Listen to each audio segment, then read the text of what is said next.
ni lah. Okey, oh sempat baca. Sempat baca. Saya balik dia dapat daripada Cik Osman, dia dah buka.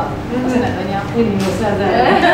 Tapi saya rasa banyak di antara yang nak saya tanya tu dah ada di dalam sebelum. Betul. Mungkin hari ni Ustazah boleh kelakar sedikit mungkin Ustazah boleh kenalkan sedikit macam mana boleh tercetuskan mungkin pertama kali tu nak tanya macam mana boleh tercetuskan mungkin buku ni idea. Assalamualaikum warahmatullahi wabarakatuh. Saya mengucapkan terima kasih kepada DJ Ibu Misali kerana memberi ruang kepada Ustazah untuk berkongsi secebis ilmu anugerah Allah Subhanahu Wa Taala dan berbicara tentang kenapa, bagaimana tercetusnya idea untuk menulis buku 10 Terminal Syurga Rumah Tangga. Sebab Ustazah dah lama berkecimpung dalam bidang dakwah daripada tahun 2000. Maknanya dah lama, sekarang dah 2011. Kemana pun Ustazah pergi, ramai orang bertanya, Ustazah tulislah buku tentang tips suami isteri, macam mana nak bina rumah tangga yang bahagia. Dan kita juga seringkali diajukan soalan, kalau suami begini, apa isteri perlu buat? Kalau isteri begini, apa suami perlu buat? Jadi kita kadang-kadang tak sempat nak melayan panggilan telefon, tak sempat nak menjawab SMS yang begitu banyak. Kadang-kadang email pun tak sempat nak jawab. So, tak daya, memang tak daya sebab kita lah suri rumah, kita lah ceramah kan. Jadi, terfikir why not kita gali tips-tips kebahagiaan rumah tangga yang sangat istimewa yang ada dalam rumah tangga Nabi. Jadi, saya kumpulkan masuk dalam 10 Terminal Syurga Rumah Tangga. Jadi, kita nak sebaik-baiknya kalau kita nak bina rumah tangga yang bahagia, role model yang terbaik, ikon yang terbaik ada dalam rumah tangga Nabi bersama dengan isteri Nabi. Sebab itu kalau DJ Ibu Misali baca buku 10 Terminal Syurga Rumah Tangga ni, kan banyak benda kan, banyak benda yang kita dapat. Sebab orang kita sekarang ni bila sambut wedding anniversary nak pergi candlelight dinner lah, kita nampak di situ ada kebaratan candlelight dinner. Tapi sebenarnya bagaimana kita nak terjemahkan candlelight dinner, makan bersama secara istimewa antara suami dan isteri, itu juga dilakukan oleh Nabi SAW. Makan bersama, minum bekas isteri, ya. Malah Aisyah gigit daging, daging tu juga yang Rasulullah sambung makan semuanya. Jadi betul-betul inilah kalau boleh Ustazah nak kita amalkan bersama-sama, sebab masing-masing nak membina, macam Ustazah sebut dalam munajat perkahwinan di sini, kita nak membina baiti jannati, kita nak bina rumah tu. Mungkin Ustazah boleh beritahu sikit lebih penting tajuk yang Ustazah ketengahkan ni, dan Ustazah nak beri fokus tu khas untuk ini. Kenapa dalam banyak-banyak tu Ustazah nak beri fokus untuk ilmu? Mungkin akan datang ada yang lain kan? InsyaAllah, mudah-mudahan ya. Kenapa saya memberi fokus tentang rumah tangga? Sebab segala-galanya ianya bermula daripada rumah. Kalau kita nak melihat anak kita cemerlang di luar, di tempat kerja, suami pun sama juga. Kita nak melihat suami kita berjaya dalam kerjayanya, ia bermula daripada rumah. Peranan isteri, peranan ibu, peranan suami. Kalau kita lihat di luar, Ustazah juga dihampiri oleh anak-anak muda. Bila Ustazah bertanya kepada mereka, kenapa kamu suka lepak-lepak? Kenapa kamu tak duduk di rumah? Sebab di rumah ada ibu, ada ayah. Kamu boleh bersembang, boleh bercerita dengan mak dan ayah. Ada juga di kalangan mereka yang berkata, tak seronoklah duduk di rumah, Ustazah stress, tension, boring. Tapi bila duduk dengan kawan-kawan, istilah yang diorang beri kepada saya ialah happy go lucky. Ya? Dan kawan-kawan happy go lucky, boleh sharing, loving gitu kan. Tapi dalam family tak dapat. Jadi saya terfikir, oh, segala-galanya kena mula daripada rumah. Ya? Bila segala-galanya bermula daripada rumah, rumah tu ada acuan iman, rumah tu ada acuan kasih sayang, rumah tu tahu erti tanggungjawab sebagai seorang suami, tanggungjawab sebagai isteri, tanggungjawab sebagai ibu bapa, ditekankan juga tanggungjawab sebagai anak. Maka di situ akan melahir kebahagiaan dan kita namakan sebagai syurga sebab kita ada impian, kita ada cita-cita. Selalu kita panjatkan dalam doa kita. Kita minta apa? Semua orang minta nak masuk syurga.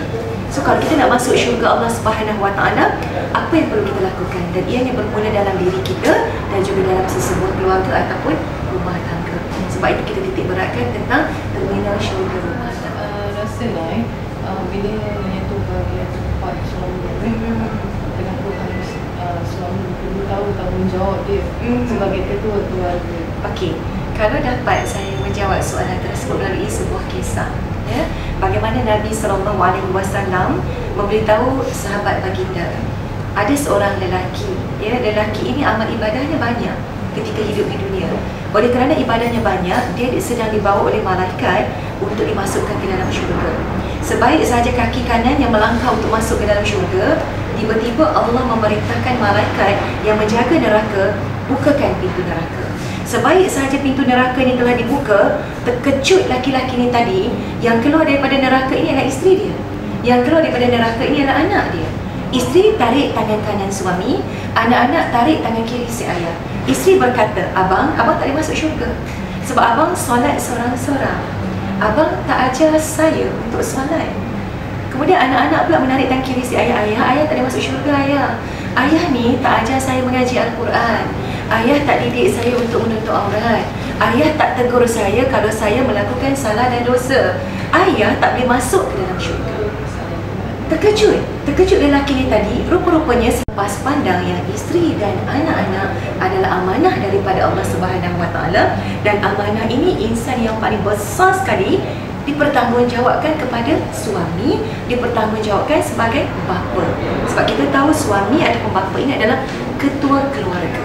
Jadi bila terkejut dengan apa yang berlaku, baru teringat telah mengabaikan amanah daripada Allah, maka lelaki yang sepatutnya masuk ke dalam syurga telah diheret oleh malaikat dengan perintah Allah untuk dimasukkan ke dalam api neraka. Kenapa dan mengapa? Sebab amanah tadi telah diabaikan. Justru saya memilih satu bab dalam buku Terminal Syurga Rumah Tangga ini yang saya highlightkan, saya titik beratkan tentang peranan suami. Sebab kadang-kadang ada masalah keluarga, masalah rumah tangga, ada juga disebabkan oleh suami walaupun tak semua. Suaminya tidak bertanggungjawab. Ada juga disebabkan oleh bapa. Bapa melepas tangan 100% kepada ibu sahaja untuk mendidik anak. Sedangkan mendidik anak ni tanggungjawabnya ialah ibu. Jadi semoga dengan adanya chapter tentang peranan bapa, peranan suami, memberi kesedaran untuk para suami lebih bertanggungjawab dan digandingkan dengan isteri yang salehah, dengan ibu misali macam DJ Ibu Misali kita. Baik, kalau DJ Ibu Misali baca tu dalam buku saya ni, saya ada menitik beratkan tentang isteri sepatutnya memberi layanan kepada suami umpama bidadari. Kenapa saya katakan bidadari? Sebab Sayyidatina Aisyah radhiyallahu anha pernah mengatakan bidadari ni sebenarnya ada dua kategori.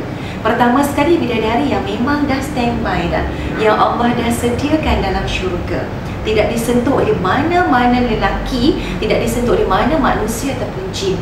Memang special bidadari syurga. Namun kata Sayyidatina Aisyah radhiyallahu anha, bidadari kategori yang kedua ini terdiri daripada wanita dunia. Dengan syarat wanita dunia ini adalah wanita yang baik, wanita yang solehah, termasuk juga isteri yang solehah. Maknanya di sini, rupa-rupanya isteri, semua isteri ada harapan untuk menjadi bidadari buat suami mereka. Nak buat macam mana? Tiru apa yang isteri Nabi buat. Antaranya kalau dapat saya jadikan sebagai contoh, bagaimana ada wanita yang datang bertemu dengan Nabi. Wanita ini mengadu tak puas hati tentang pahala yang orang laki-laki dapat berbeza dengan orang perempuan dapat. Ya Rasulullah, tak adil ya Rasulullah. Orang laki-laki pahala lebih besar daripada kami orang perempuan. Orang lelaki boleh keluar pergi berjihad dan mereka dapat pahala yang begitu besar sebab jihad fisabilillah. Tapi kami orang perempuan lebih baik duduk dekat rumah. Kalau kami ikut pergi berjihad pun hanya sebagai jururawat saja. Kami rasa macam tak adil sebab pahala kami sikit. Maka kata Nabi SAW, satu perkara yang kalau para isteri buat kepada suami mereka, mendapat pahala jihad sama dengan orang laki-laki yang pergi berjihad ini. Maka tanya para wanita, apa dia ya Rasulullah? Sabda Nabi SAW, jihadukunna fi baitikunna. Jihad seorang wanita ataupun seorang isteri ini adalah di dalam rumah. Jadi duhai isteri, beri layanan yang VIP kepada suami. Jangan merunut.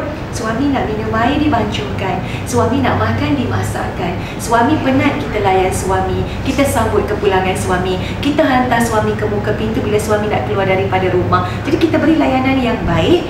orang lelaki ataupun suami apabila mendapat layanan yang baik daripada isteri, tentu suami ni kalau pergi mana-mana pun dia akan teringat dekat isteri dia sebab sentuhan layanan daripada seorang isteri. Kalau kita nak cerita tentang kelebihan isteri berbakti kepada suami tu banyak, ya. Banyak, saya sebut sikit je. Contohnya, Nabi pernah bersabda, segelas air yang isteri berikan kepada suami, isteri itu mendapat pahala seolah-olah berpuasa sunat selama setahun.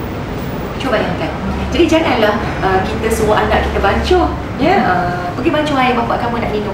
Isterinya mana depan TV. Jangan suruh pembantu rumah pula yang bancuh, pembantu rumah pula yang dapat pahala. Isterinya mana, ya? Itu baru tentang segelas air. Dan Nabi juga bersabda, isteri yang menyajikan makanan untuk suaminya, untuk ahli keluarganya, ia mendapat pahala seolah-olah menunaikan haji dan umrah. Jadi maknanya para isteri nak jadi bidadari syurga buat suami masing-masing, berilah layanan kepada suami dengan hati yang ikhlas tanpa merungut, baru boleh dapat ganjaran yang besar. Ya, dua-duanya. Tapi agak menarik lah semua topik-topik yang terdapat di dalam ya, Alhamdulillah. Jadi masa Ustazah nak menghasilkan buku ni kan, sebelum ada topik-topik yang lain tu, Ustazah mesti dah terfikir nak menyediakan buku ni. Macam mana susah tidak untuk siapkan buku ni dengan bahan-bahannya sekali. Okey, memang susah. Sebab itu saya bersyukur kepada Allah sebab saya ada penulis bersama, Siti Nur Fatimah Hassan, ya, yang membantu saya. Dia seorang penulis. Maknanya kita tidak keseorangan. Kalau seorang, susah untuk kita menyiapkan buku, ya. Jadi kita ada penulis bersama dan setiap kali bila Ustazah nak menghasilkan buku macam sekarang, DJ Ibu Misali bercakap dengan saya, minda saya bukan sekadar fokus buku ni, tapi minda saya dah terbayang next book tu apa, tajuk apa. Malah saya dah menyediakan bahan sekarang ni. Saya selepas ni saya nak menulis buku yang 100% tentang anak-anak, ya, daripada anak tu berada dalam kandungan ibu tu bagaimana sampai anak tu meningkat dewasa tu macam mana. So sekarang ni Ustazah tengah menyusun bahan. Memang kita rasa macam berat, rasa macam payah, tetapi masa yang Allah anugerahkan kepada kita semua sama. Ya, DJ Ibu Misali 24 jam. Saya bukan 26 jam. Saya pun sama 24 jam. Jadi kita yang mengatur masa tu, kita yang mencuri ruang untuk menulis, untuk mengumpul bahan. Dan sekarang saya tengah mengumpul bahan. Lepas saya dah kumpul bahan, saya susun. Lepas tu baru kita akan menulis buku yang selesai.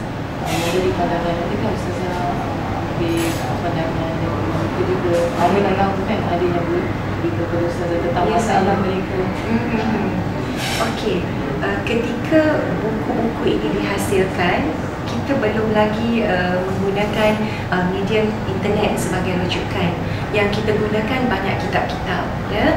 Cuma mungkin akan datang ni insya-Allah Ustazah akan mengguna pakai mungkin salanan, cadangan, masalah yang dihadapi oleh sahabat Facebook Ustazah ataupun mereka yang datang kaunseling dengan kita boleh guna untuk dijadikan iktibar kepada para pembaca.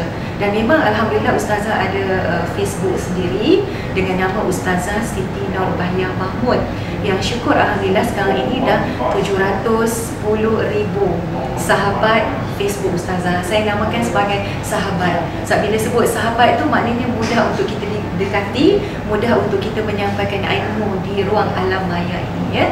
Dan kepada para pembaca, kalau nak lebih mendekati Ustazah lagi, kepada peminat dakwah ini, kita ada juga laman yang boleh kita berinteraksi, iaitu www.snbkasih.com. SNB tu short form for my name lah, Siti Nurbahiyah, snbkasih.com. www.snbkasih.com. Ada tak dia laman tu diberitahu tentang buku yang telah dihasilkan Ustazah ni? Okey, setakat ni tidak.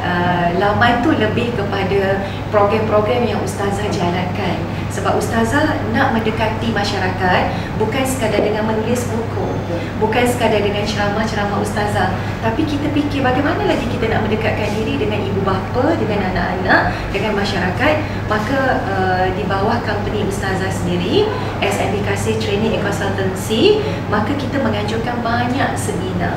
Jadi dalam www.snbkasih.com itu ialah maklumat lanjut tentang seminar. sunnah, ada juga tentang doa-doa yang patut untuk diamalkan. Sebab orang kita ni Cik Ibu ya, memang suka mengamalkan doa-doa.